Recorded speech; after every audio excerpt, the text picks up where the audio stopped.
মুক্তি এখনো বাকি, কিন্তু ততক্ষণে ইতিহাস লিখে ফেলেছেন যশ।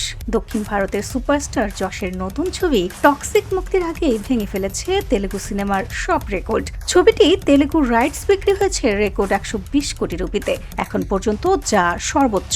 কিনেছে প্রভাবশালী প্রযোজনা সংস্থা শ্রী ভেঙ্কটেশ্বর ক্রিয়েশন।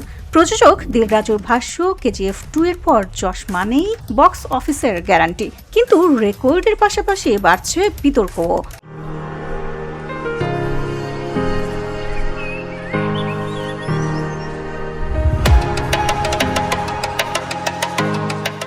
যশের জন্মদিনে মুক্তি পাওয়া টক্সিকের টিজার ঘিরে উঠেছে অশালীন দৃশ্যের অভিযোগ। বিষয়টি গড়িয়েছে কর্ণাটক রাজ্য নারী কমিশন পর্যন্ত। কমিশনের পক্ষ থেকে সিবিএফসিকে চিঠি দিয়ে ব্যবস্থা নেওয়ার আহ্বানও জানানো হয়েছে।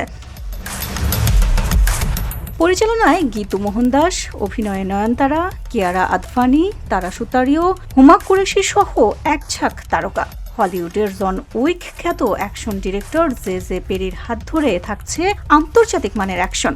সব বিতর্ক ছাপিয়ে 19 মার্চ ঈদ উদাগি আর গরিব পদভার ছুটিতে প্রেক্ষাগৃহে আসছে টক্সিক। প্রশ্ন এখন একটাই, রেকর্ড আর বিতর্ক, শেষ পর্যন্ত কোনটা জিতবে? VOD Bangla news desk.